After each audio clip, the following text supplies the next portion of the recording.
嘛，哥哥抢我玩具，然后他踩到积木摔倒了。这个扫把星，害我来场重病，又克死他外公外婆，如今还想祸害我的浩浩，扫把星一个，就让他自生自灭吧。哼，走。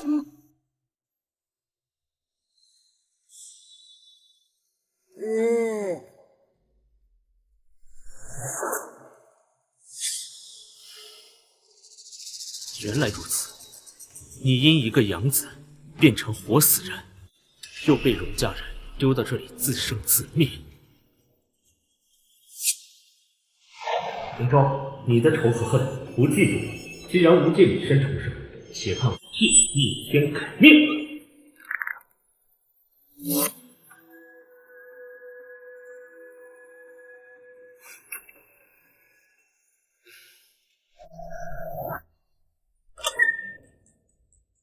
哪来的臭乞丐？今天可是我家少爷的生日宴，赶紧滚！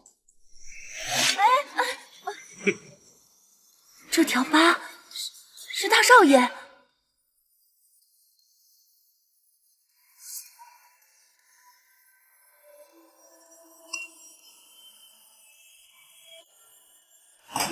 啊！你是荣昭？你竟然醒了！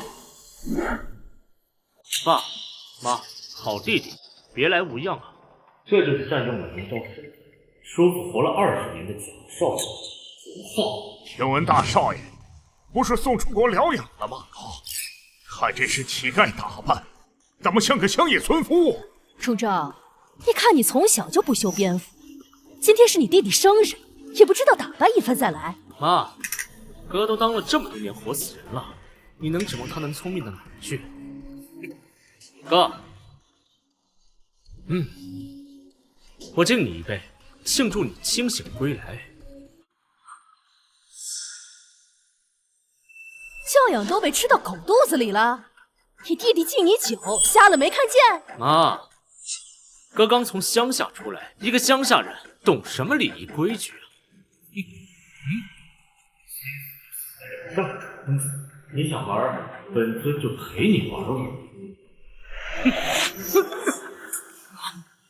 你有心了，但你我2人兄弟之间不必行如此大礼。你荣昭承蒙父母不弃，于今日认祖归宗，往日未曾承欢膝下，是儿子之过，往后定当遵守祖训，不负期望。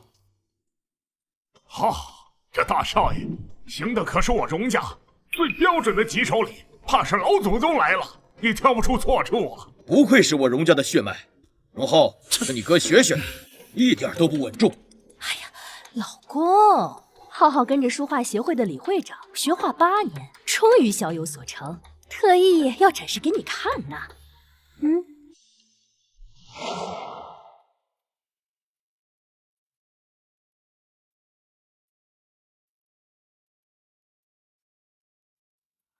这般画技也敢称绝呀，连墨都晕染不开，倒像是志同的涂鸦之作。荣昭，你一个植物人，别说画了，字儿你都不识几个吧？在这胡说什么？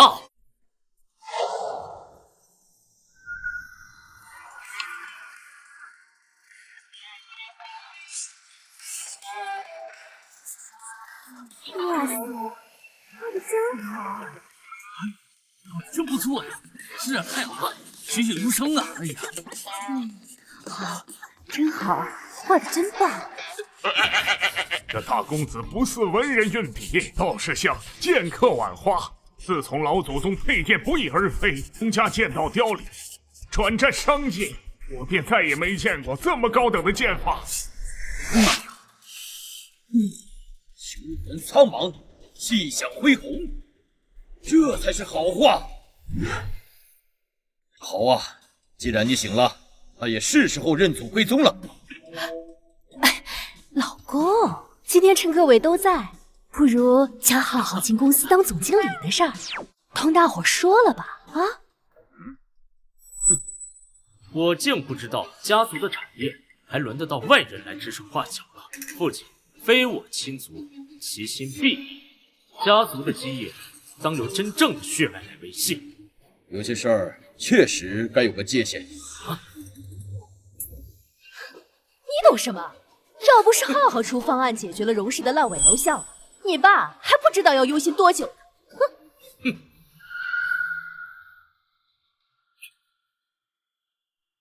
哥，在公司都是以实力说话，你觉得我不行，不如你也出一个方案。如果你的方案比我好，我就把这个项目让给你。好啊。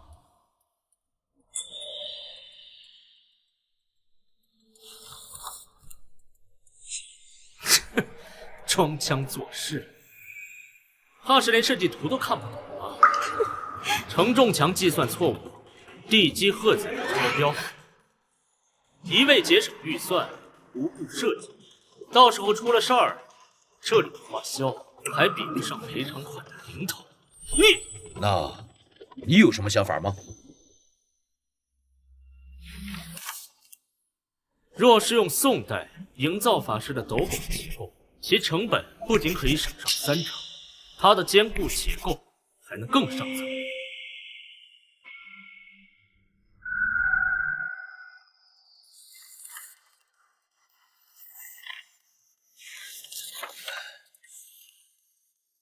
确实可行。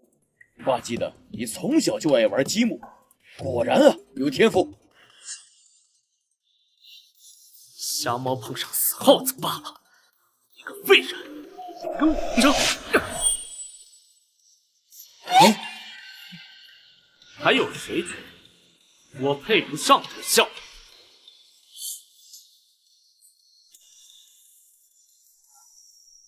这不可能吧？这废物大少爷轻而易举就使出了百年无人掌握的剑气震荡，不可能，肯定是我看错了。那就按我刚才说的做。这个项目，荣昭你负责，拿回去完善整份项目，做好了再给我。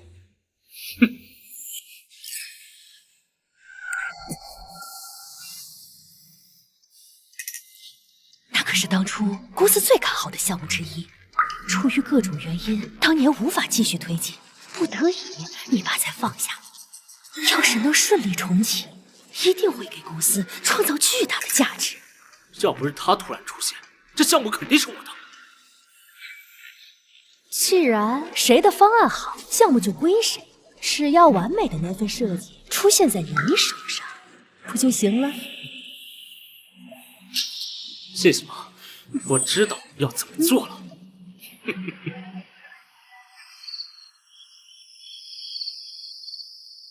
最近身体的天资根骨都是上乘，若不是荣浩，荣昭日后定也是人中龙凤。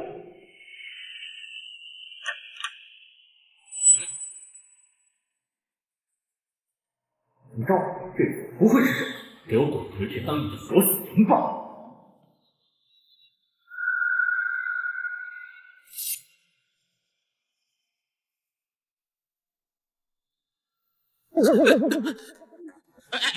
有事儿，我怕你住不习惯，特意来看看。看我，还是看设计图啊？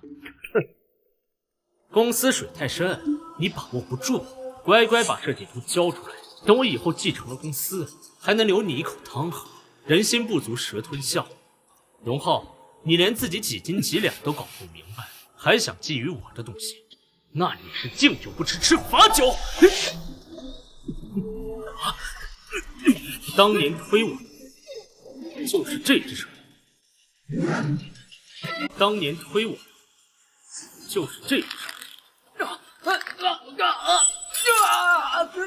我的手，下次碎的可就不是花瓶了。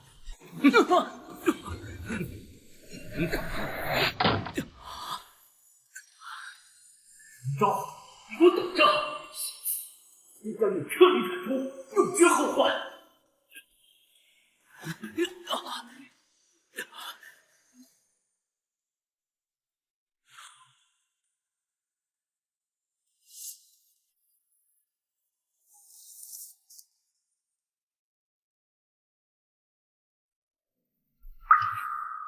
苍冥剑，荣氏，是了，吴当年的剑童便是姓荣，许是当年他在吴渡劫失败之后，将苍冥剑给保管了起来。时也运也命也，今日一劫是吾命中注定，是死是活，吾自无悔。时也如何，命也如何，运也如何，山人为剑尊卜了一卦，您的生机在千年之后。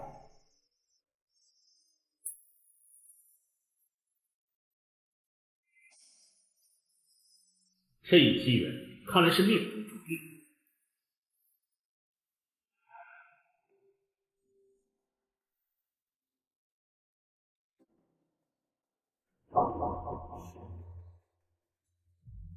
苍冥启灵，一剑荡尘寰。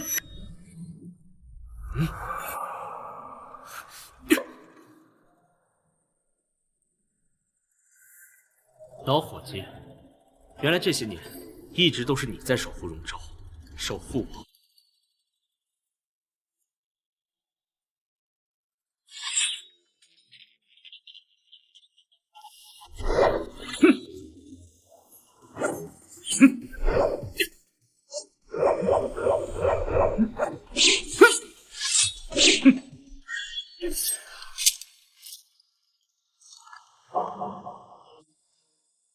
这方位似乎离吴当年舍弃一身黄白之物，正式开启修仙之地很近。只可惜啊，沧海桑田，虽然施加了障眼法，却不知还能否找回。老友，多谢提醒。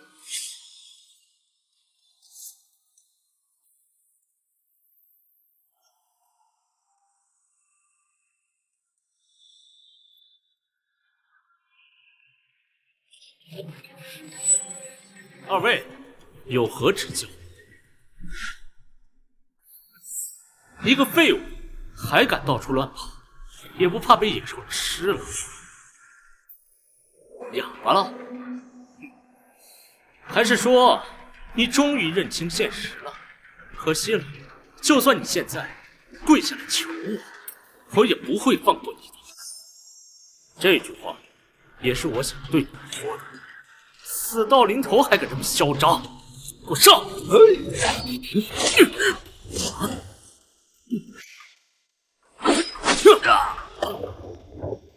他们可都是黑带高手，竟然连这废物一招都接不住。荣浩，我上次就说过，还有下次，碎的就不是花瓶了。我错了，我错了，你饶了我吧！啊！你给我等着！老友，多年不见，你还是像以前一样霸道。小小的剑气就把他们震晕了，现代人的体质啊，真是……哎呀妈，你不觉得很奇怪吗？这荣昭一共睡了10几年，突然醒来就变了这么多。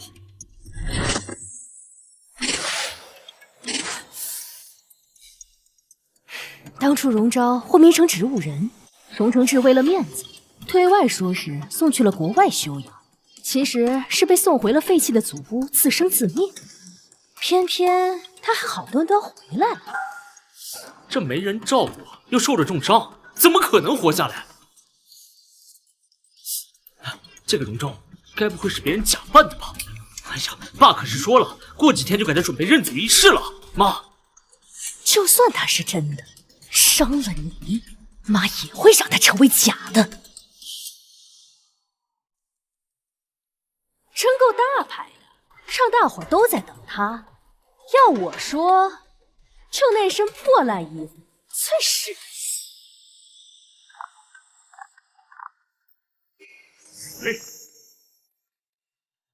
这通身的气哪像是刚认祖归宗的野小子，分明是久居高位的世家公子。来，荣昭，见过长老和你叔叔、婶婶们。慢着，各位看看清楚，这野种根本不是荣家血脉。什么？到底是谁看我儿子荣昭到底有什么目的？荣昭昏睡多年，一直是我的心结。你这歹人，竟然利用他混进我们荣家！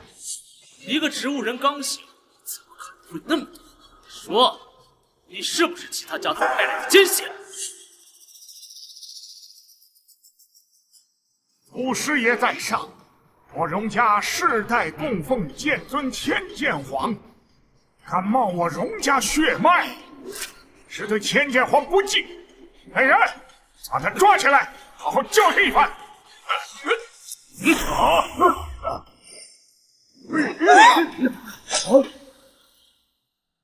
剑尊在上，谁敢造次？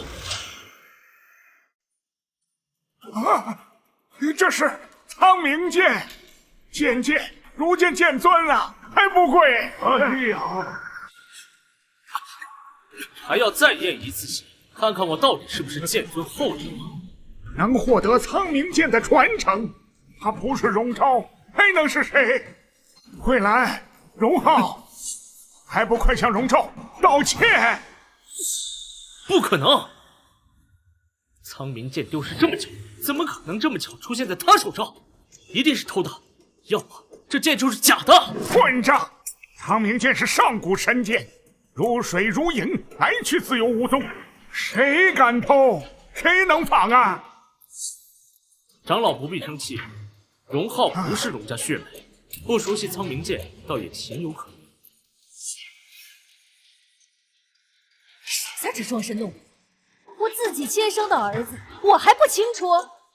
打小身子就弱，活着都费劲，更别提挥剑了。你就是个假货！李慧兰，你还真是愚蠢至极，抱着个废物当救命稻草，不顾自己亲生儿子的死活，把他放到乡下自生自灭。你这个母亲当的，真是好极了。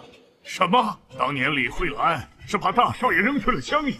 李慧兰，你真的好歹毒啊！我没有，你们别听他乱说。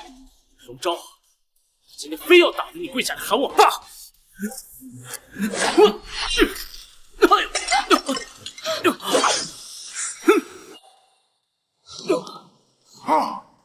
沧海凝光，万里浪息，这是剑尊悟道的最后一招，随着剑尊陨落而失传，你怎么会的？剑尊梦里教的，还要奉茶吗？不敢，不敢。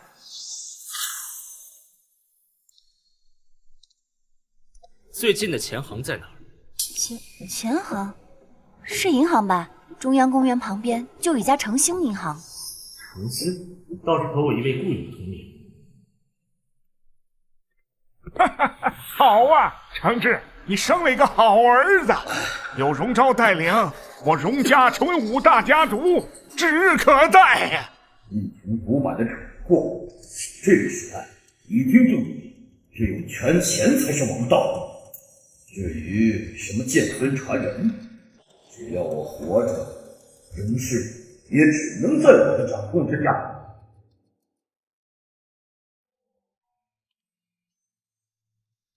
哎，这里是 VIP 厅，你来干什么？我来兑换存银和地契。要查吧你？就你这样的，有几个钱？走。做啥？谁呀？文人小姐。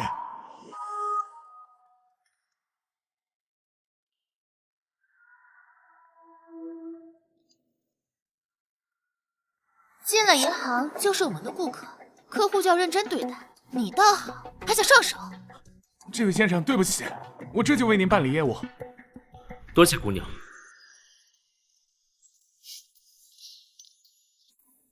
不用谢，文绉绉的家伙。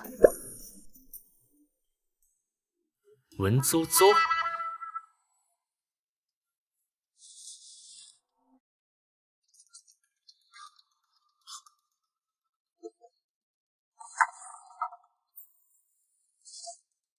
先生，这些都是1000年前的东西，早就没有效益了。您当古董卖了还差不多。那就卖了吧，你们能做主吗？可以是可以，不过我们需要先送去内部鉴定物品真伪，请您稍等片刻。行。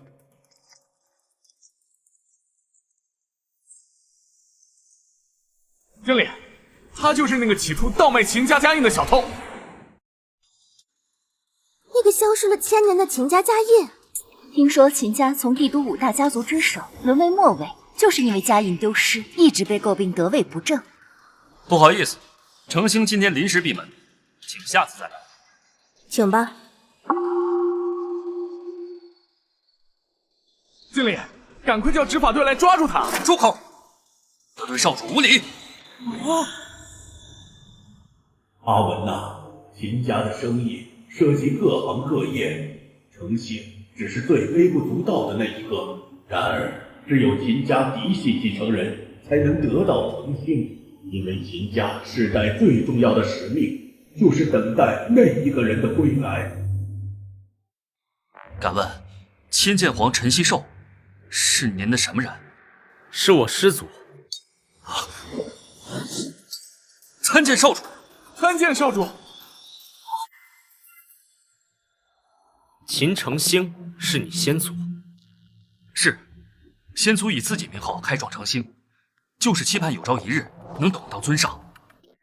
随着究竟深入，我对红尘牵念愈发频繁。程兴明白我终将离开人间，于是送我此物以表纪念。没想到这竟是他家族信物。原来如此，一直听闻您变成了植物人被送到乡下静养，原来是您的障眼法。秦文在此恭贺少主出山，多谢。少主，您需要的资金我已经打到卡上了，您可以随时取用。木盒当中的地契、银票等物虽已无用，您仍可留作纪念。诚心诚信，方能成兴。你们秦家做得不错，这木盒往后便交由你保管便是。对了，少主，不如您跟我回秦家，我们定以您马首是瞻。果然是乡下人，一个银行都能逛这么久。这是本少爷的旧手机，你拿着，别以后又找不到你人。无礼！这是什么态度？你算什么东西，也敢管我？等我娶了文人卓吕，代替你们成为新的五大家族，我就把你们全家都赶出地狱。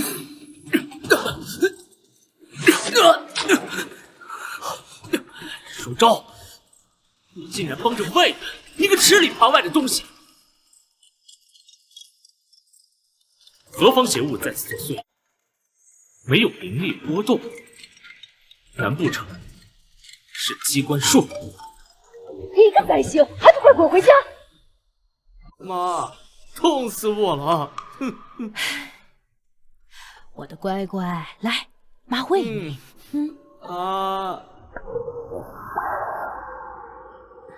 下周是文人老先生的80大寿，届时帝都有名有姓的人物都会出席，你们都放机灵点啊，和他们打好关系。他要是去了，不是明着告诉别人我是冒牌货吗？爸，这么重要的场合，还是别让他去，万一给荣家丢脸怎么办？荣昭今天还打了浩浩呢，学了剑术，就是用来欺负自家人的。你敢打你弟弟啊？荣浩今天在诚心银行，当着秦文的面出言不逊，若不是我及时管教，恐惹秦家人不满。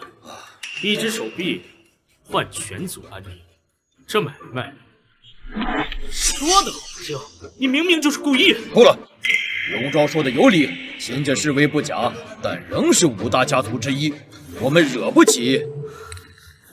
我已经在秦家人面前露过面，表露过身份。若是不参加宴席，反而会落人口舌，被说是礼数不周，蔑视5大家族。好好养你的手，难道在宴席上还要你妈追着喂饭吗？你也少惯着她，伤的又不是右手。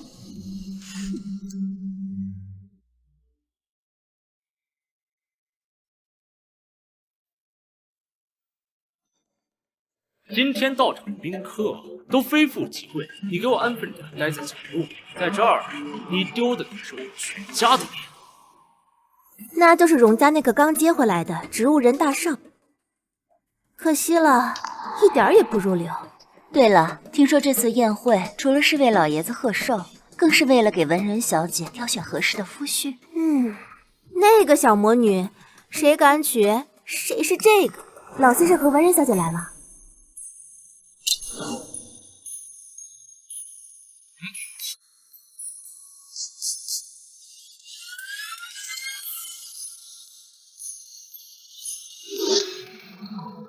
是他。此女虽心性质朴，与人为善，可惜行事过于牵浮跳跃，失了世俗嫡女该有的尊严。不会是忘了？又想跑？说好了，今日会乖乖陪爷爷的。哎呀，遵命，爷爷。只要见过老先生，祝老先生福如东海，寿比南山。多谢，你有心了。爷爷，我和瑶瑶离开一下。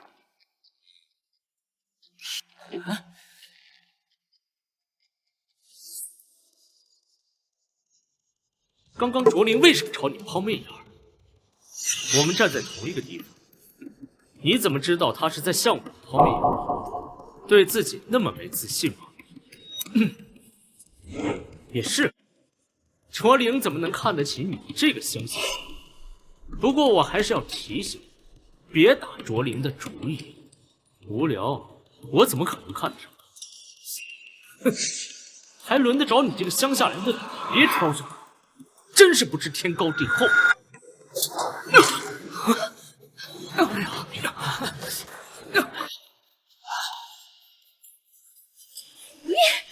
你个混账，竟敢在大庭广众之下欺负你弟弟！目无兄长，不知廉耻，该打！你算我哪门子的哥哥？若论血统，你又算我哪门子弟弟？你行了，别争了，少叫人看笑话。抱歉，惊扰了各位。烈弟喝多了酒，说了不少话，当由我这个长兄管教。你把你弟弟打成这样，叫做管教？荣夫人这么说也太偏心了。我作证，分明就是荣浩出言不逊在先。走。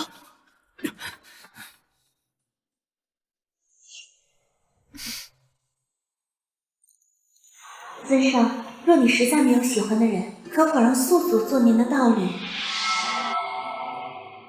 难道他也是从真来的？喂，你在看什么呢？你好，我是苏家长女苏之瑶，听闻你身体恢复，得以归家，恭喜。多谢寡姐。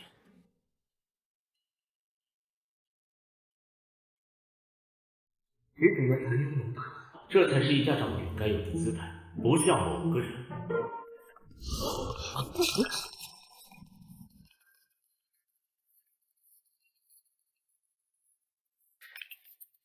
你怎么回事？见了我总没好脸色，却对瑶瑶那么欣赏。苏小姐知书达理，有当家主母风范，自会让人高看。什么主母不主母的，你也太古板封建了。你这都哪学来的？是你这个年代太开放了。你说什么呀？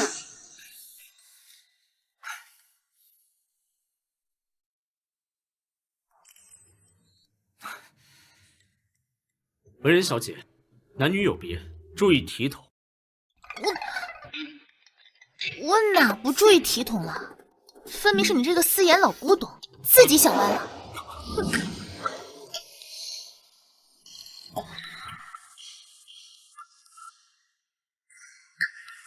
原来他们俩是这种关系啊！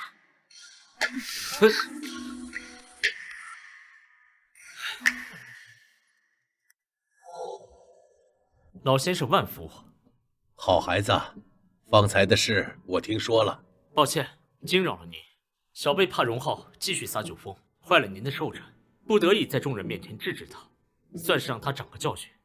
举止有度，言谈有理，灵儿啊，你可要好好的和人家学学。不学，不熟。不熟？怎么身上还穿着别人的衣服？不如这样，荣昭啊，你来做灵儿的礼仪老师如何？爷爷，文人家族是这个时代的源流望族，最骄傲。再说，他和苏之遥识，或许能从他这打听到苏之遥究竟是不是素素。能为文人小姐做指导，是在下的荣幸。好，那便一言为定。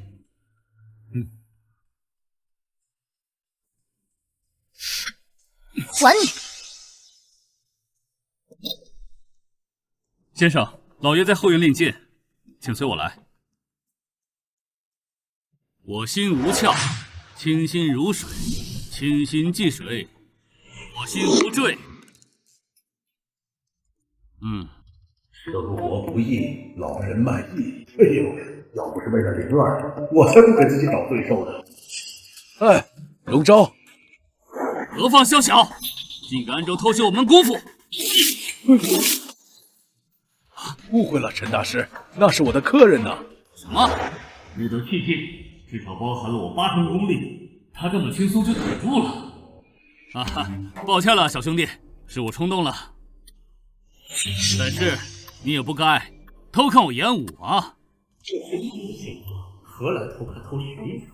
二位都是我府上的贵客，若是你们生了嫌隙，那就是我的过错了。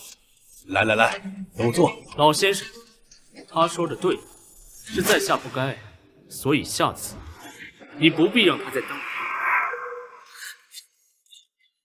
你小子什么意思？错了，而我不该来了，知不知道？我在外面一刻难求啊！你见招有误，何来资格为师？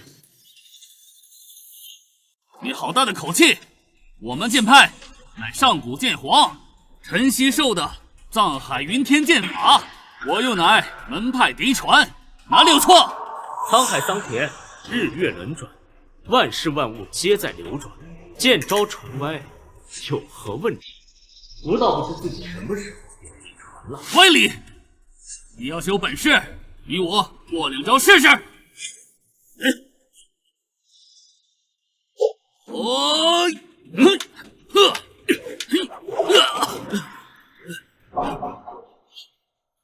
这怎么可能？承让，你剑法有误，连最基础的苍龙出水都无法练成灵，注定无法再精进，又何止说是千剑皇的传人？请小师傅指点。哎呦，还好还好，再打下去啊，不得把我这老宅给拆了。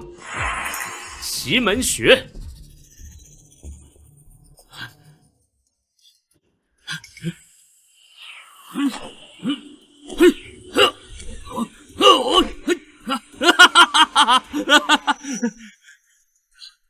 多谢小师傅，敢问你师承何方神圣啊？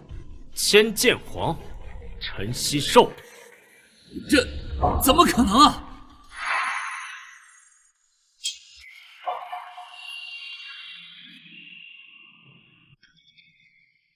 他一眼就能看出我的修行不错，又能点出其中关窍，难道真的是千剑皇的传人？超了千剑皇历劫失败后消失的无影无踪，难不成是一直隐居到现在？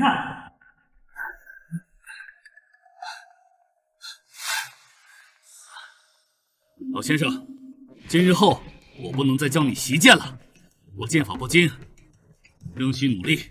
回见。陈大师，你走了，谁教我强身健体？我学不会，又怎么教我孙女儿啊？哎呀！哎，荣昭啊，里边请。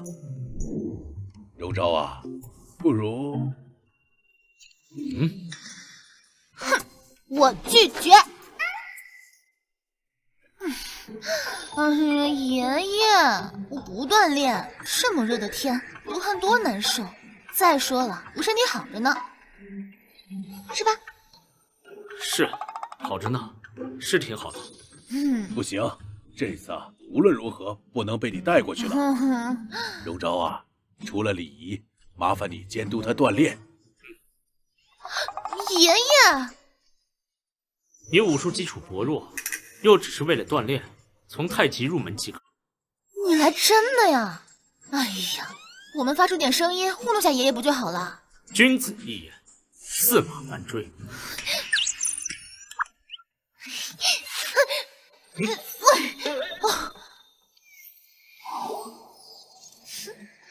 哎呀，我又不是君子，我是小女子，要不你就饶了我吧。站起来。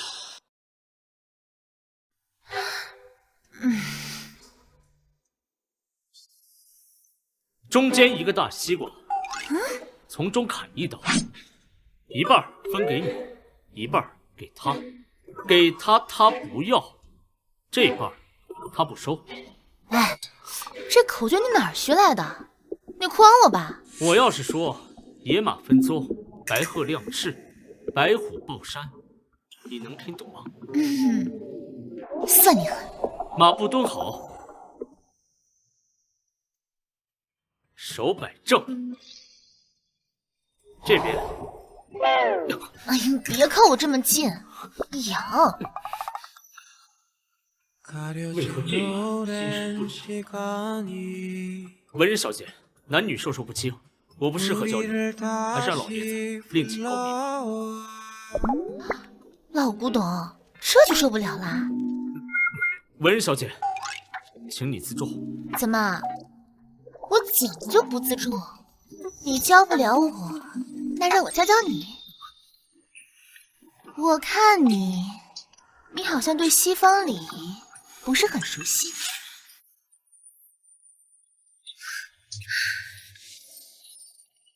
刚刚那是贴面礼，还有吻手礼，还有亲吻礼。要不要我给你当老师啊？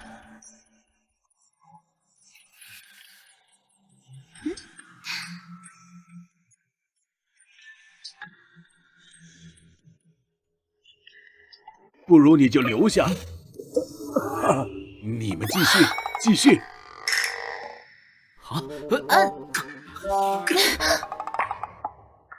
为什么我没有第一时间推给他？啊，多想无益，我果然不擅长这类女子。怎么回事？我为什么也会害羞？我上去换身衣服。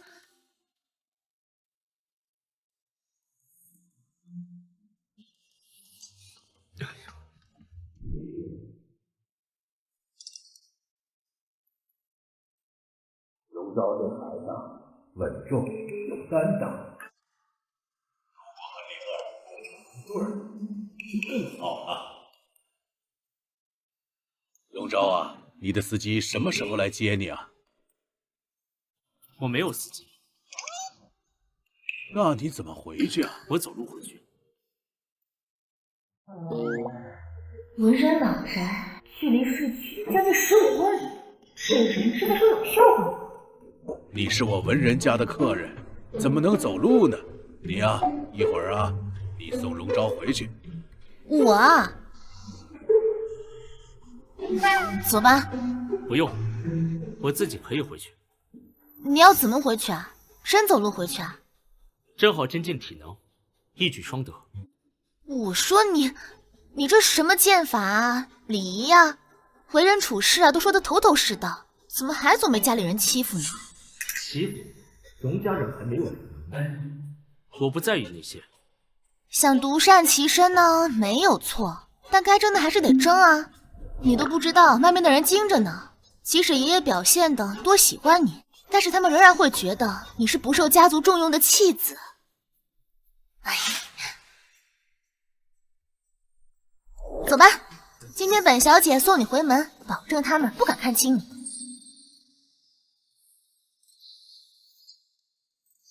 回门不是这样用的。哎呀，你少管了。好，文人卓灵居然亲自送荣昭回来，文人家真的这么看重他？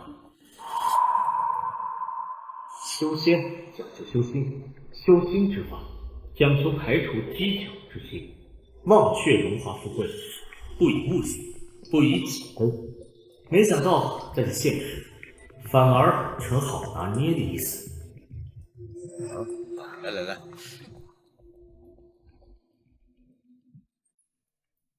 看来在这个社会里，有些名利不得不争，何况这是荣昭应得的。听说文人老先生不仅留你吃饭，还让文人卓灵亲自送你。老先生请我做文人小姐的家庭教师，又得知我没有车接送，特意让文人小姐送我回来。你怎么安排的？这不显得我们荣家小气了吗？之前又不见出人，现在快醒过来！我马上让人多招一个司机。不够，作为荣家大少爷，还有文人小姐的家庭老师，绝不能在外人面前丢了份儿。给荣昭再安排一辆专车。连号都还没有。父亲说的是，文人家族世代簪缨，虽然不会瞧不起我，但外人就说不定了。若是做得太过穷酸，传出我们荣家攀附权贵，恐怕会有损我们的名声。听到了没？还不快去安排！知道了，凶什么凶？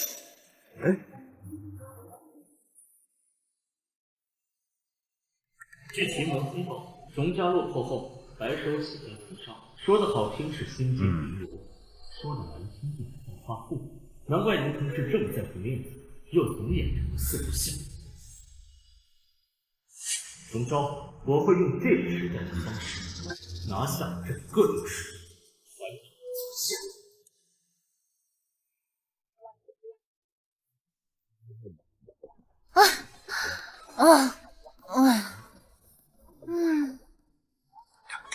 女孩子家家，成何体统？你干嘛？你的体温怎么这么低？是因为一出汗就带走热量，体温降低也很正常。我又不是没碰过你，你现在的体温低的不正常。这美人如玉，当然是冷冷清清的啦。你除了占了个人字，其他有什么搭边的吗？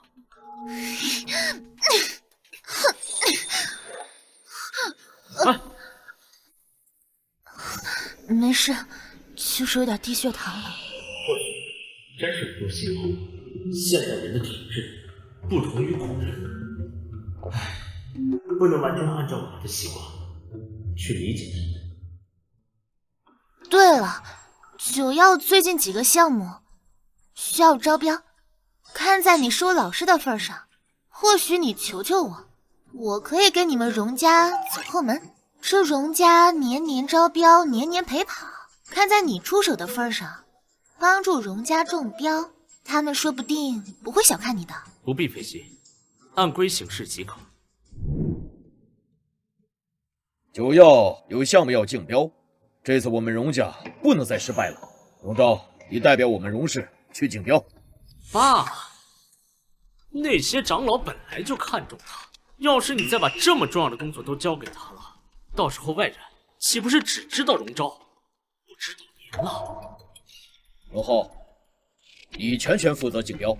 荣昭，你记得在文人小姐和老先生面前多说说荣氏的好话。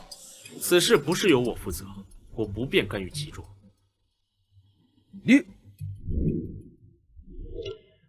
我可是为了你好，你不领情就算了。我明白你的心意，但公司事务当公事公办。什么心意啊？你不要乱说。他居然笑了，这算什么？对了，苏小姐最近如何？我说你总是让人起起落落的，你干脆去开云霄飞车好了。哼！哎，他很好，谢谢你的关心。我忙着招标，这段时间不许再来了。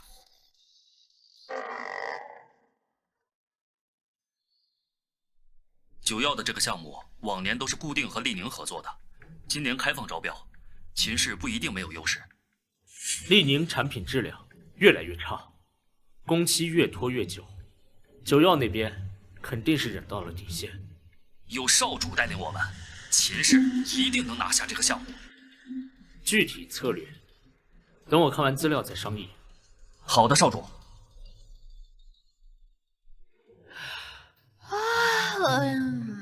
要不是爷爷没空，我才不来听这无聊的招标方案，简直无聊透了。我是荣浩，很高兴参与本次竞标会。现在基于目前大环境的影响下，很多公司都不景气，但我们公司的技术可以说是相当的成熟且完善，现在是缺少投资和量产。我相信我们的技术一旦投入市场使用，一定会引起非常大的反响，到时候整个市场都会为我们而欢呼喝彩。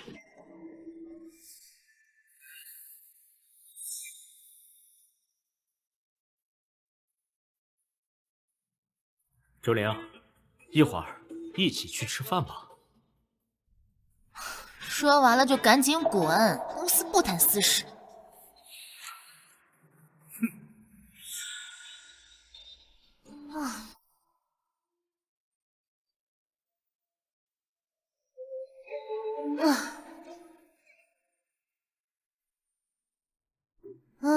终于快结束了。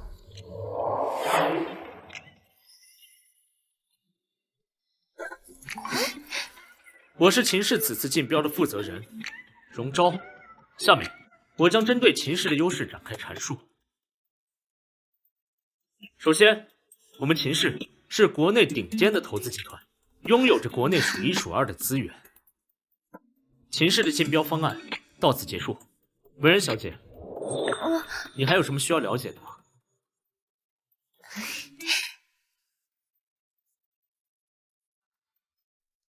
你也太厉害了！你当我家教简直太屈才了，你都可以去教 MBA 了。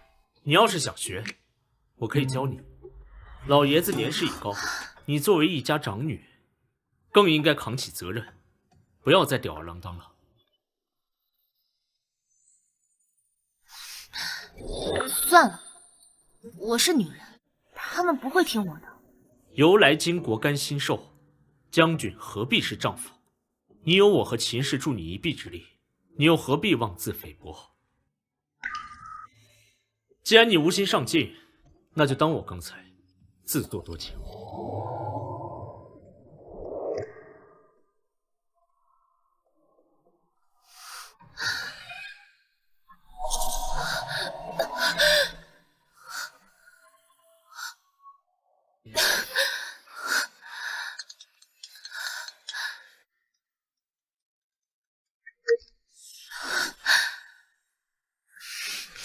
喂，爷爷。灵儿啊，今天是定期验血的日子，别忘了。放心，爷爷一定会找到办法救你。我知道了。是啊，我有责任带领家族更上一层楼，可我这样的身体反而只会拖累家族。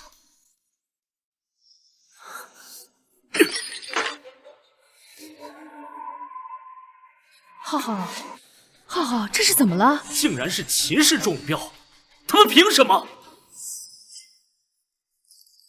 好了，你搞砸项目也不是一次两次了，你爸不会说什么的啊。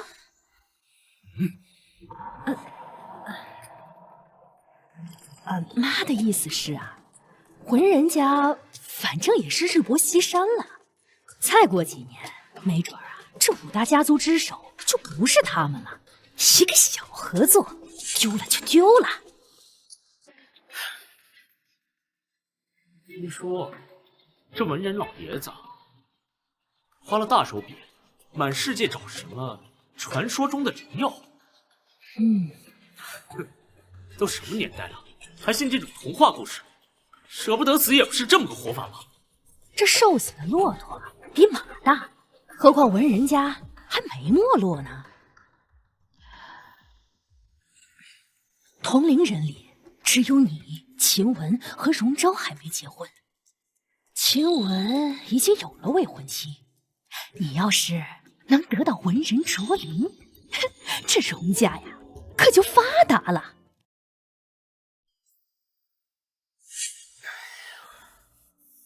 文人卓灵见了我理都不理，却恨不得粘在荣昭身上。我怎么得到他？靠抢？只要你们最后在一起了，是偷还是抢，有什么关系呢？啊，我明白了。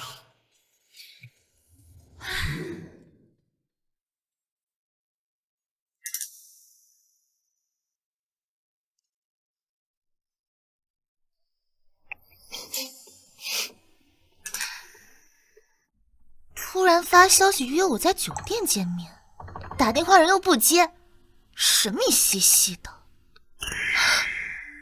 难道他真的要约我？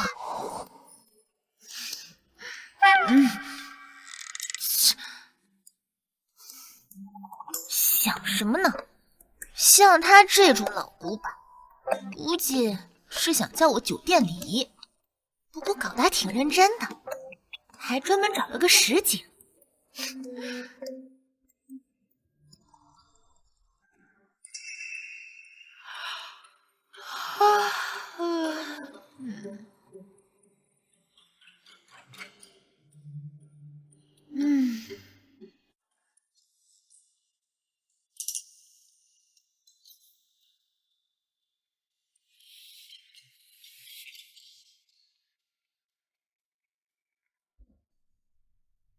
根据调查，苏之遥不是宿主，只是长相相似罢了。苏小姐，你怎么在这儿？灵儿呢？还是说你们这么快就解决了？苏小姐，这是什么意思？文人小姐在哪儿？和我有什么关系？你不是给她发信息说约在华悦酒店见面吗？什么？不好，出事了！麻烦你通知秦雯，速来华悦。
哲灵，我终于要得到你了。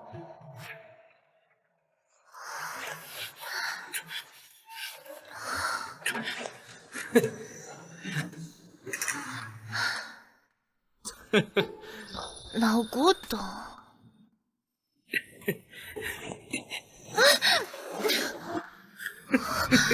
荣浩，你放开我！救命啊！你叫破喉咙也不会有人救你。放开我！有没有人啊？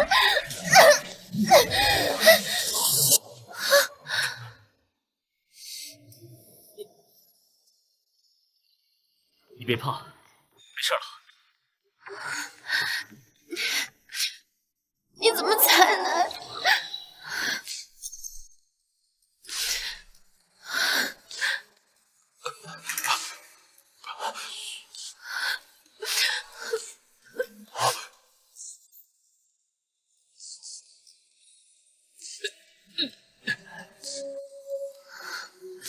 少主，春宵一刻值千金。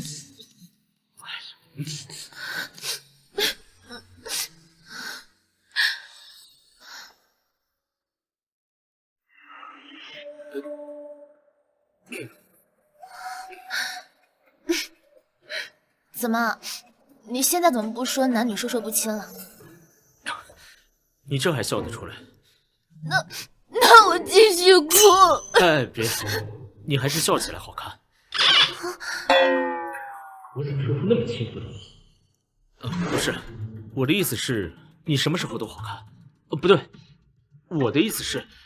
好了，不要说了，你先走吧，我一会儿让爷爷来接我。好的，那我就先走了。你换衣服的时候记得关好门，以防万一。爷爷，别啰嗦了，你快走吧。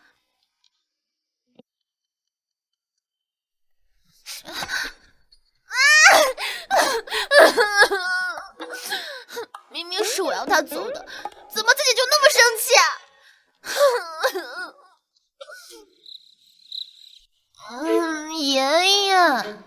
乖孙啊，这是怎么了？就是那个……哼，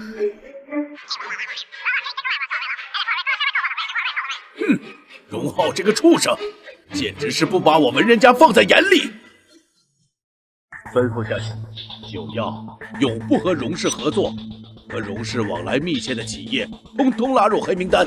荣家人不准踏入文人家族名下的企业一步，除了荣昭。少主，我们赶在监控被文人家销毁前，拿到了一份备份。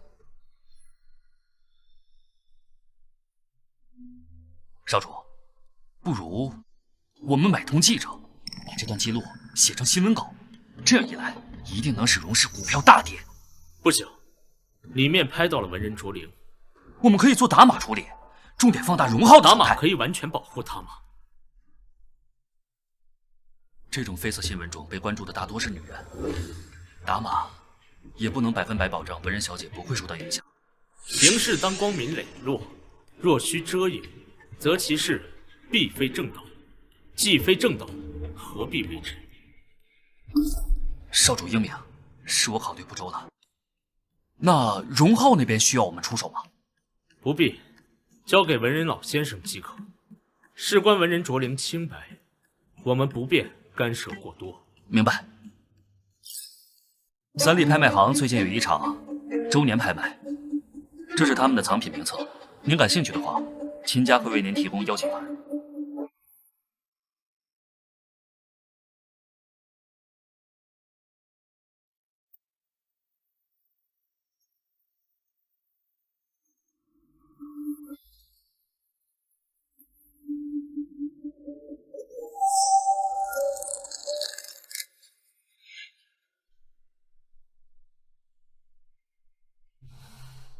各方名流，想必文人卓灵也会去。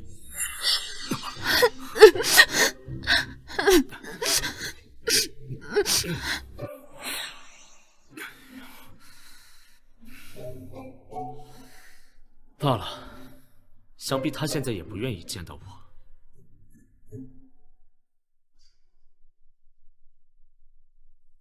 能生死人肉埋的通天饮水。这以前我也有许，想不到放到现代，竟成了稀世珍宝。通天满水来自上古时期，若灵力尚未消散，可助你修行一臂之力。荣昭，当了秦家的狗影，你混得还不错，连这种宴会都能被邀请。切！我何错之有了？倒是你给老先生和文人小姐道歉了。哦，我倒忘了，文人家甚至都不愿见你，挺适合你的。你华妃逼着我来给文人卓灵道歉，我有什么错？站住！吃里扒外的东西！我。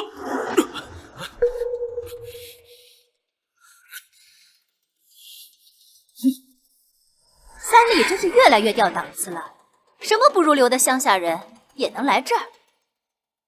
学都没上过，还来拍卖场，看得明白吗？听到了没？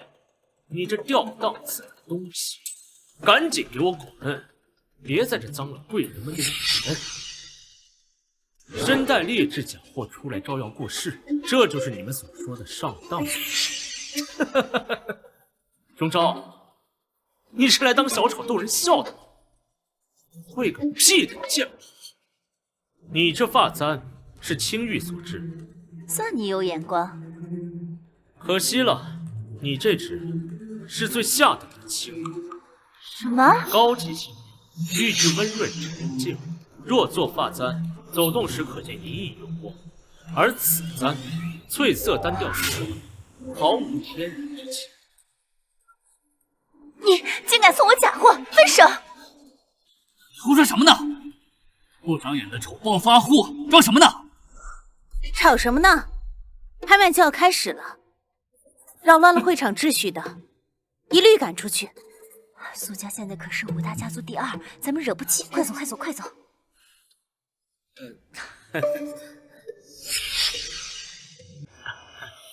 苏小姐，卓灵今天会到场吗？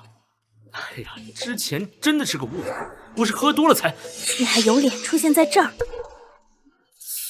苏小姐，我是真心想要向卓灵。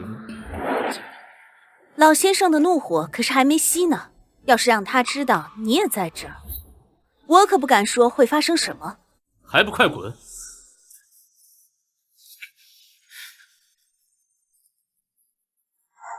荣先生，不介意的话，就坐我旁边吧，请。女士优先。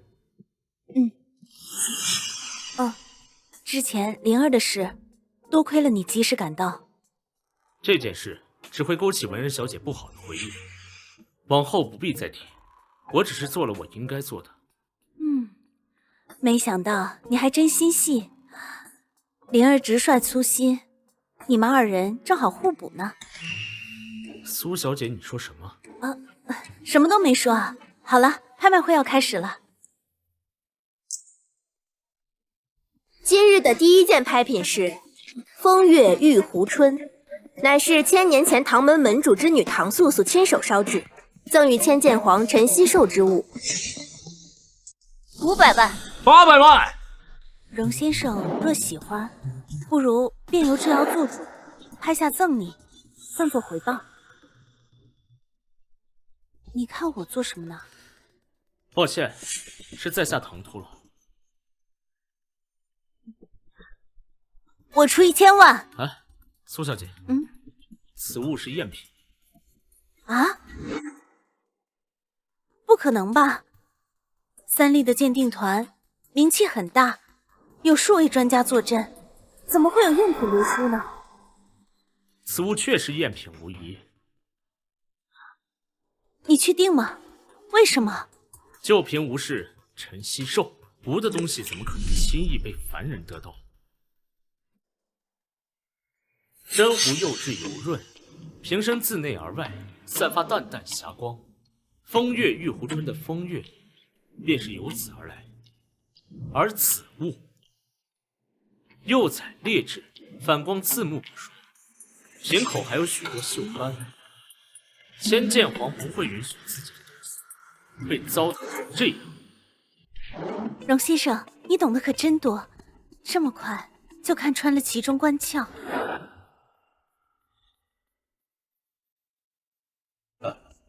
荣昭懂得真多，一会儿也帮老夫长长眼如何？瑶瑶，你脸红个泡泡茶壶呢？这有点热。老先生，好久不见您了，瑶瑶好想您，快来坐。瑶瑶啊，爷爷也好想你。你家里人都还好吧？灵儿，快坐呀，椅子上又没刺。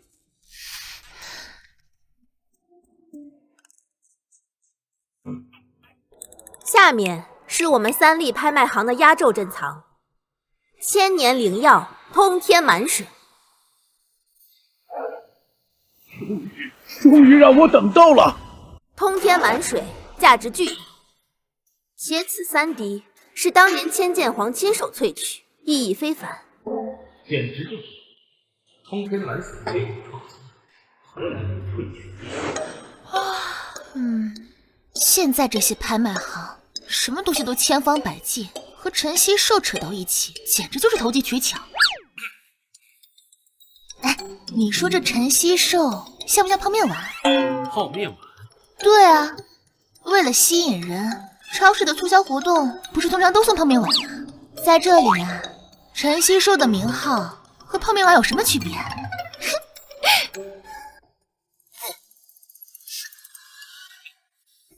你有话也给我憋回去！什么眼神？你也嫌我侮辱了陈希寿？你赤子心性，率真不会。陈希寿很欣赏你这类人，反而是他们这些人真正在侮辱他。古董在夸我，他要把戏调出来了。说了那么多，还不快把通天满水拿上来！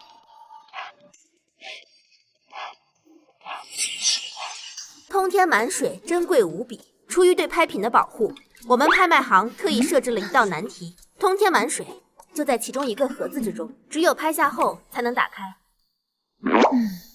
拍卖会也搞开盲盒，耍人玩呢？千年皇是谁？他可是曾经万步登仙的强者，人类的荣光。他的东西怎么可能藏在烂盒子里面？肯定是1号，我出200万。没错，肯定是1号选1号，300万，600万。你之前的发言我可都听到了，你说这通天满水真的在1号箱吗？在。嗨，我就知道，里面肯定有套路，而且按照套路来说，这宝贝就应该在最烂、最不起眼的箱子里，对不对？哎，不对，不会真的在1号箱里吧？1号800万，啊，900万，1号1000万，爷爷疯了吧？赶紧让老爷子停止唱价。爷爷，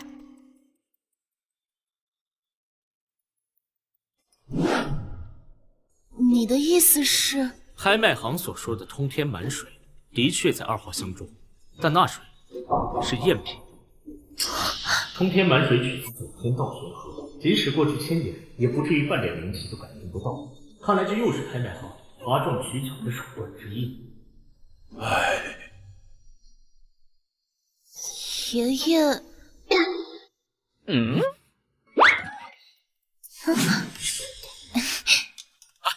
不对，不会真的在1号箱里吧？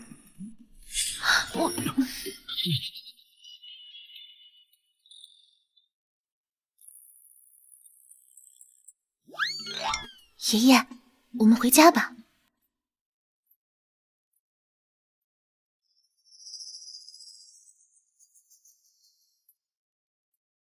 唉，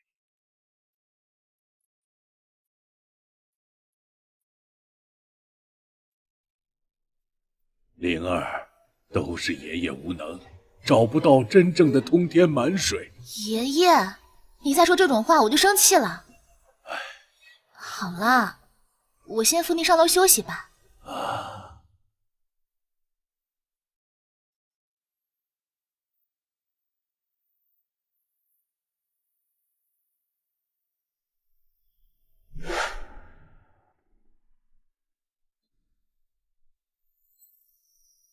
你怎么来了？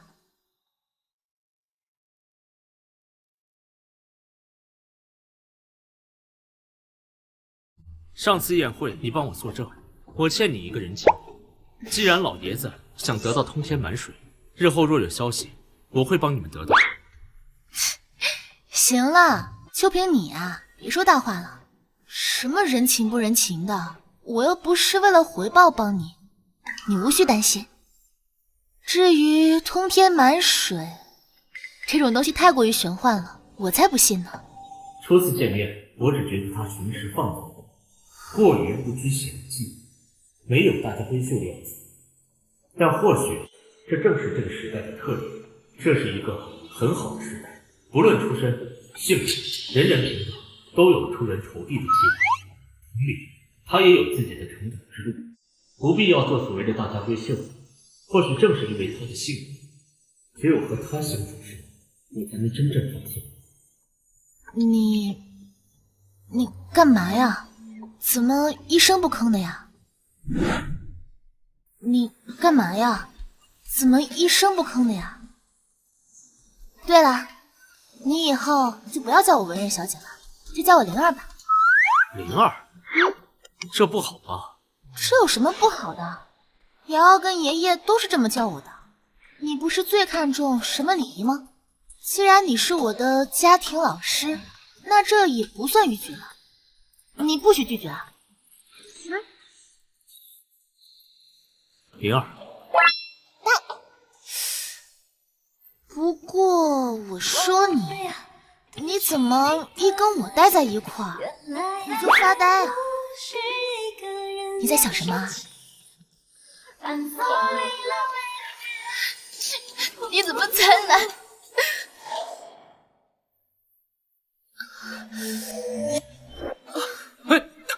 灵儿。怎么这么轻？抱歉，老先生，我们还是查不出来文人小姐究竟得了什么病。但无论什么病，依照器官衰竭程度来看，文人小姐已经到了晚期，寻常治疗手段已经无法控制了。我孙女儿还能活多久啊？如果……说来说去都是如果，有什么意思？爷爷，我困了，先睡觉了。那你好好休息啊。荣昭啊，你替我看着灵儿，别让她做傻事。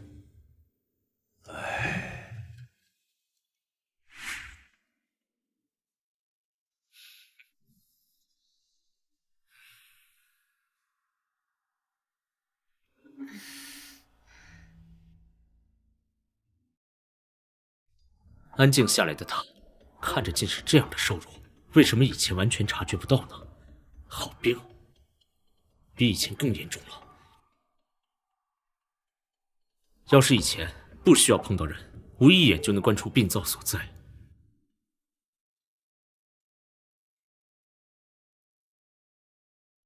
啊，这是寒冰谷。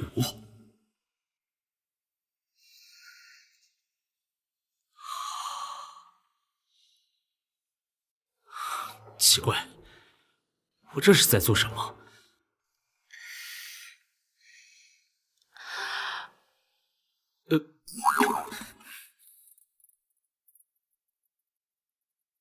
你怎么在这儿？本小姐应该没有打呼噜、磨牙、踢被子、梦游的习惯吧？老爷子让我照顾你。哦，对了，你的病有哪些症状？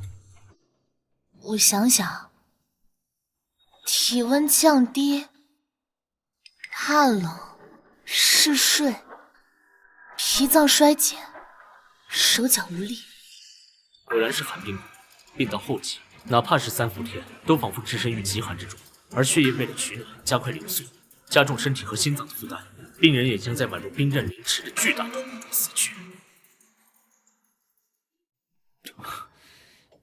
我是在心疼他，为什么？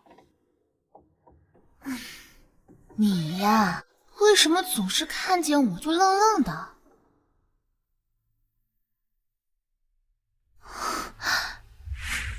灵儿，你醒了，感觉怎么样？我很好，爷爷。九曜最近事务多，一忙完我就赶紧过来了，麻烦你替我照顾灵儿。您太客气了，灵儿身为我的学生和朋友，我照顾她是应该的。哼，我才不信！你看学生和朋友会是这个眼神。哼。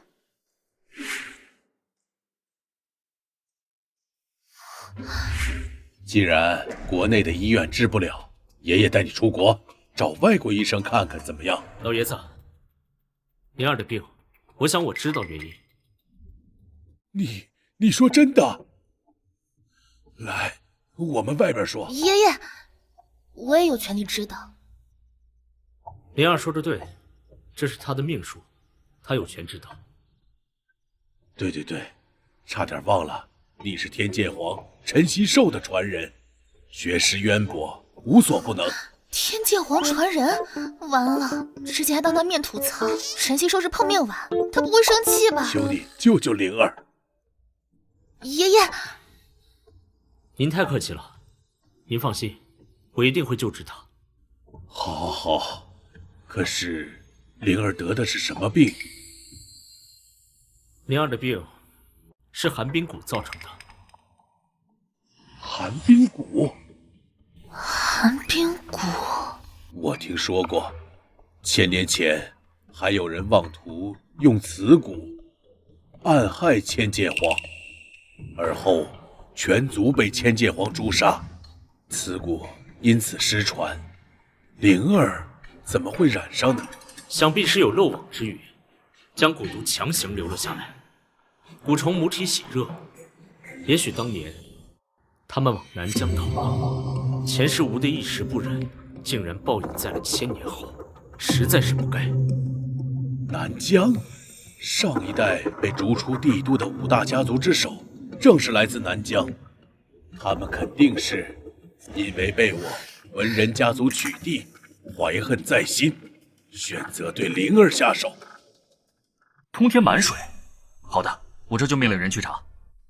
有消息立马通知我。寒冰蛊很辣，以下蛊之人心头写下咒，以命换命，不死不休，几乎无解。这是失传了1000年的奇毒，现代医院查不出，很正常。难怪文人家纠结于通天满水，几乎无解。那就是说，若是真的有通天满水，还有的救。好，我这就命令，加大力度去找。爷爷，够了，爷爷，不要再为我花费人力物力了。再这样下去，文人家族就要跌出5大家族之首了。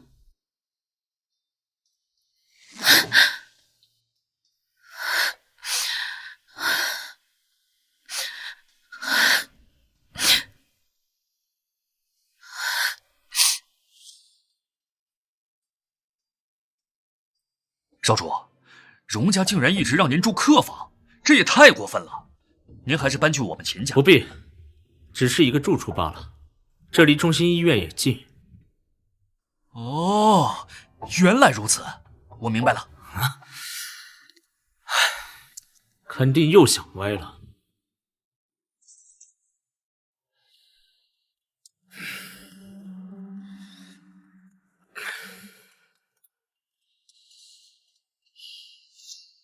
爷爷真是太傻了，为了我，值得吗？没什么值得和不值得，长辈的天然职责就是为小辈提供护佑。你啊，就别再辜负老爷子一番好意了。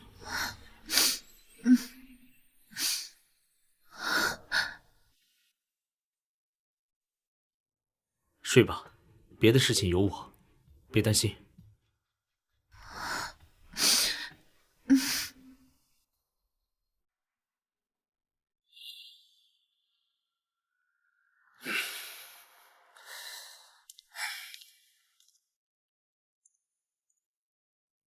你来了，灵儿昨晚病痛加剧，被送到抢救室，现在还没出来。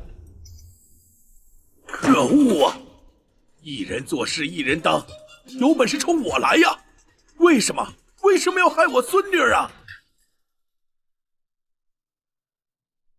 要是找不到通天满水，我还有一个办法，或许能救灵儿。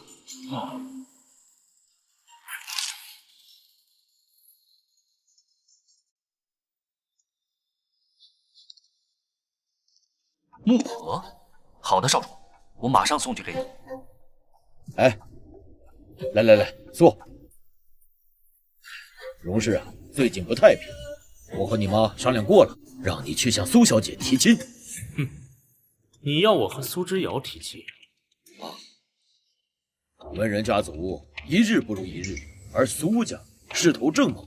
若我们能在关键时刻攀上苏家，不就能位列5大，拯救荣氏危机呀？这么好的事儿，怎么不让荣浩去？哎，他就是一个养子，怎么能和你比呢？荣家迟早是要交给你的。说的好听，其实是因为苏之遥对荣浩印象不好，去了也会被赶出来吧。至于荣氏，也只有荣浩那个蠢货会相信这个大饼啊。除了文人卓灵，苏之遥是5大家族中最漂亮的，家世又好，你看着不是也挺喜欢她的吗？娶了她，对你和公司都是好事儿。就这么定了啊！这么好的事儿，还是留给你自己。混账！难道你要眼睁睁地看着我们荣氏失势吗？好处说完了，坏处你……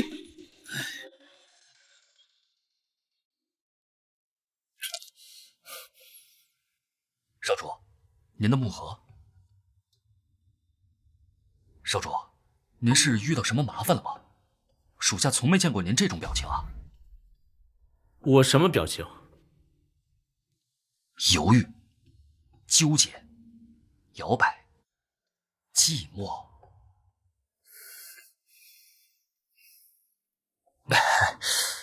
少主，那个荣氏企图和苏家联姻那件事，我也听说了。难道您是在想这件事儿？如果，我是说如果一个男人对一个女人，开心就跟着开心，难过就跟着难过，甚至想替她难过，这是为什么？少主啊，这是木盒，您啊是木头。不想挨打就直说。少主，感情您还没明白自己喜欢文人小姐啊？怎么可能？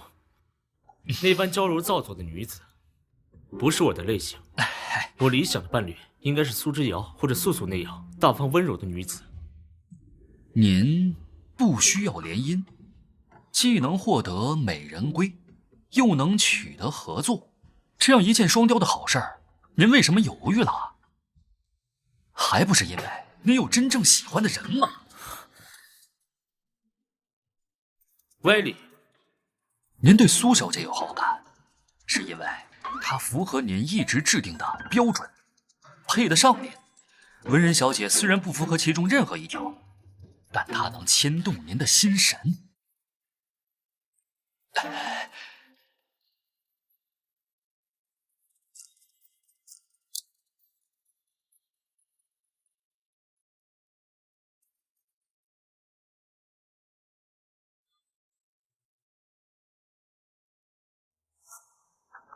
不用谢，文绉绉的家伙。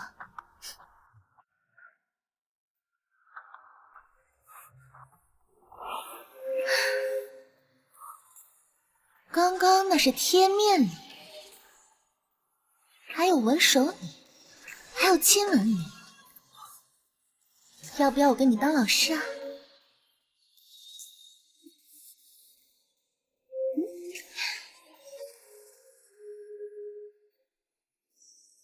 不如你就留下。你们继续，继续啊！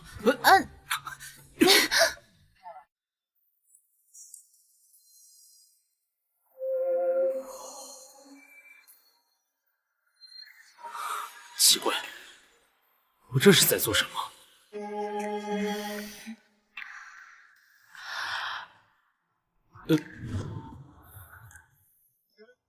您笑了，我打赌，您刚刚是在想文人小姐，无论多么苦闷，一想到对方就会笑出来，这就是喜欢。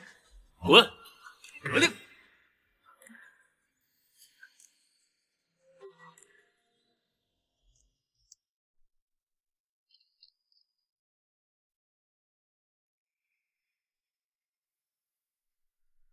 是啊，我也没想到，我还能有用到他的那一天。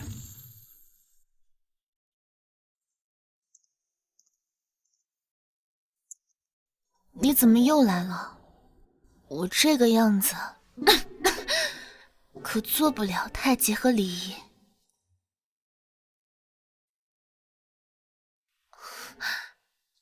你之前不是说过欠我个人情吗？我想好了。你想让我做什么？帮文人家稳住地位？你这么说，那你做得到吗？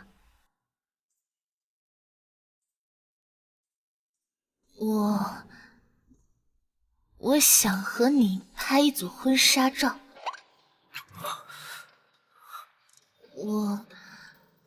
我知道你要结婚了，你放心，照片不会传出去的。就是爷爷一直可惜了，看不到我穿婚纱的样子，我想了结他这个念想，也是为了我自己。哎呀，好了，我就开个玩笑而已。这你说，我一次恋爱都没谈过，这万一被别的鬼嘲笑怎么办呀？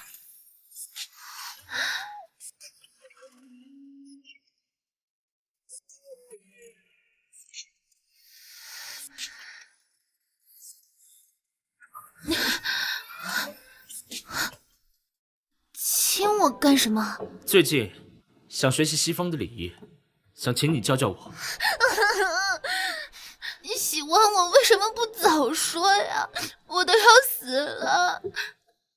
我想谈恋爱，我想穿婚纱，我想和你和爷爷一直在一起。好了，生病了还能又哭又闹，我该是夸你呢，还是该骂你好？别闹了，我有办法可以救你。什么？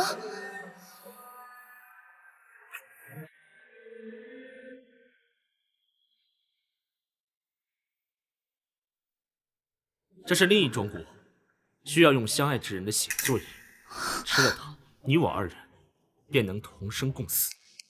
你的毒也能随之被摧解，但代价是你我二人生生世世神魂捆绑，对对方忠贞不二。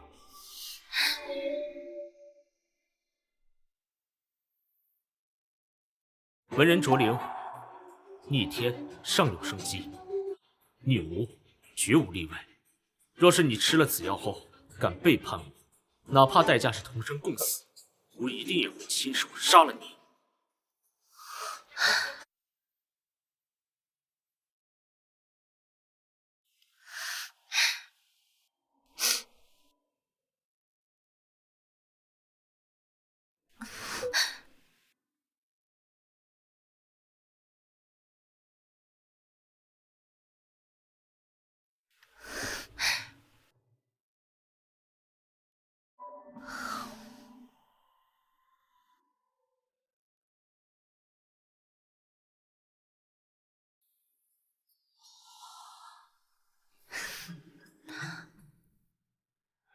荣昭啊，你少惯着他，让他自己喝。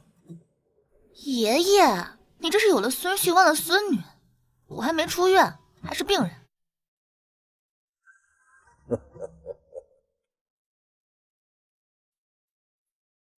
秦氏自从新任家主秘密上任后，一方面注重优化结构，主动和九曜合作。据新一轮资产清算，秦家成功登顶5大家族之首。哼，要不是我，文人家哪会突然被超越？自恋。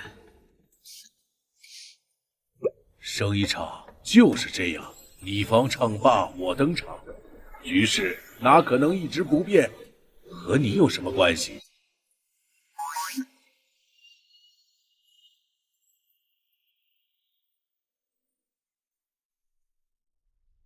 好耶，我们终于结婚了。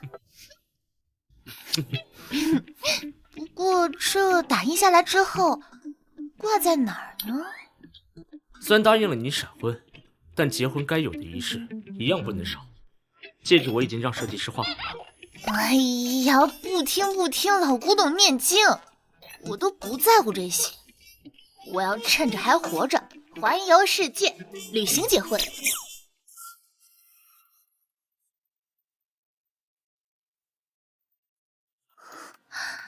乖，结婚仪式不能少，环球旅行也会有，但是现在，上楼放结婚照。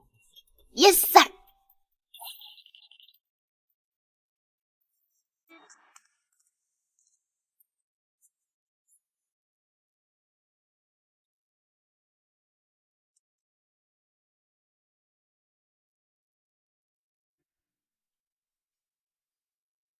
这是文人家族的印章。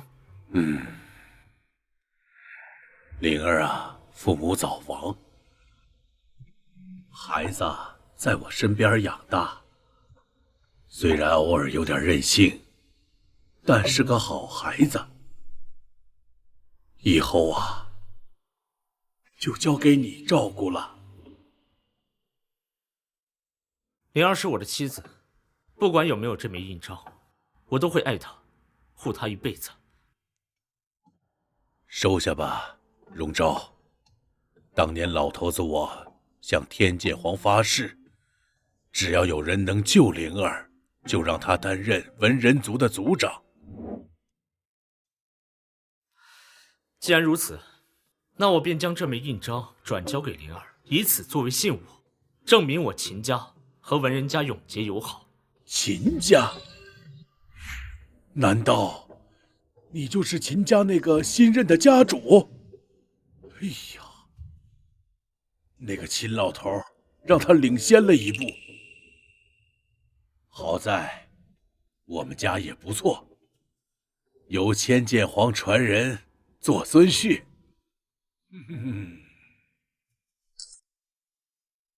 这个是什么？为什么会在我房间里啊？我送的。你为什么送我这个？有什么特别的吗？你不觉得他和你很像吗？你什么意思？你就是说我像花瓶了？这样更像了。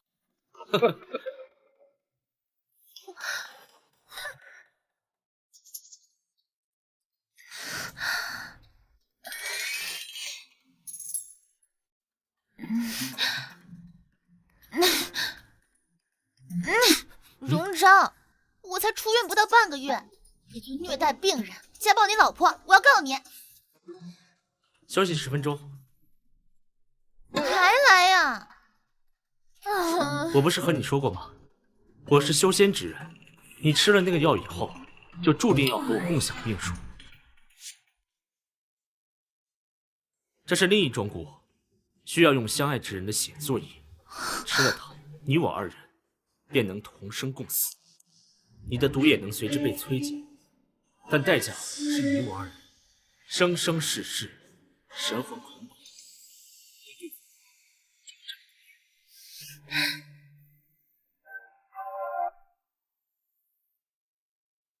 文人卓灵，逆天尚有生机，逆无绝无例外。若是你吃了此药后敢背叛我，哪怕代价是同生共死，我一定也会亲手杀了你。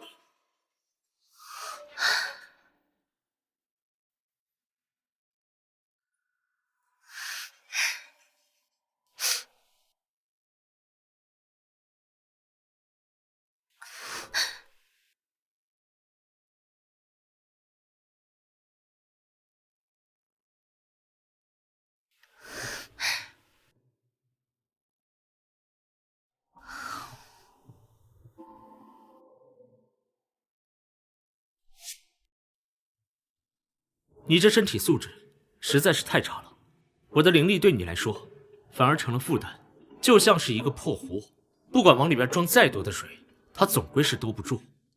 哎呀，好嘛，我知道了。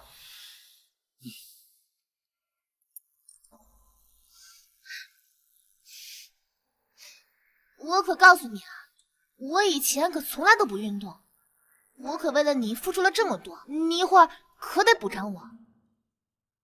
好，好，好，遵命，老婆大人，今天晚上一定好好补偿你。我指的不是那个。那个是哪个？我说的是今天晚上给你按摩。顶好了。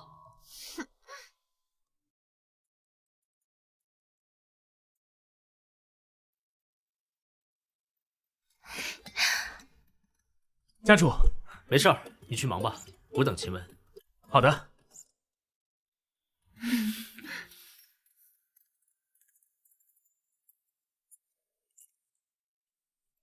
先生，先生，你想做什么？我们店可是有最齐全的安保。说什么呢？老子要抵押借贷。好的，先生。这些都是您要抵押的东西吗？可恶，荣家彻底失势，就要宣告破产了。我得赶紧在查收资产的人来之前，提前把值钱的卖了，飞到国外去。到时候我看谁能抓得住我。李慧兰那老太婆还求我带上她，又不是我亲妈，我凭什么要对她负责？有事儿找荣昭。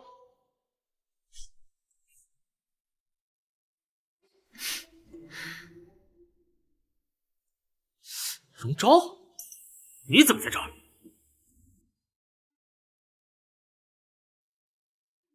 这东西不是李阿姨的吗？该不会是你偷的吧？白眼狼，荣家刚出事就迫不及待要跑路了。人不为己，天诛地灭。你们有什么资格说我？落到这个地步，还不是因为你们？慢死了！手脚给我快点！先生，您这些东西都是假的。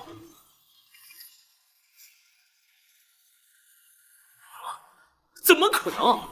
不可能！这些都是荣成志买的，怎么可能是假的呢？我们诚信银行的业务能力可是全国上乘，宝贝的好坏我们一眼就能看出。这些就是一堆不值钱的破烂，送我们都不要。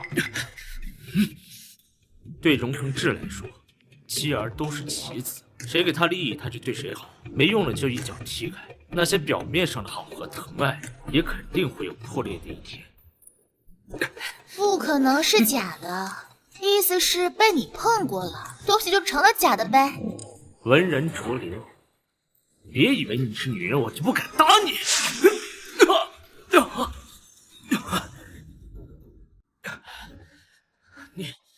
你敢打我，敢动我的妻子，你好大的胆子！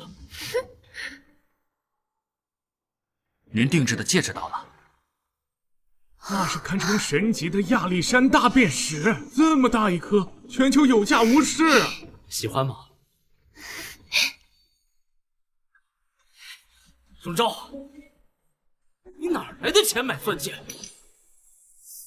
哦，我知道了，一定是你偷了我们家的东西，用这些脏钱买的戒指。住口！准对我们家主不敬！家主，是你收购了荣氏，是你把我们赶出了荣家，你毁了荣家。群英问过，是你们自己害了自己。本来想着等戒指到了，给你补上求婚的，没想到被不速之客打扰了。秦雯，把他拖出去。等等，嘿，灵儿，我就知道你心里还有我。我啊，最喜欢打脸游戏了，当着败者的面被求婚，简直太爽了！快，帮我把戒指戴上。你呀，真是个小。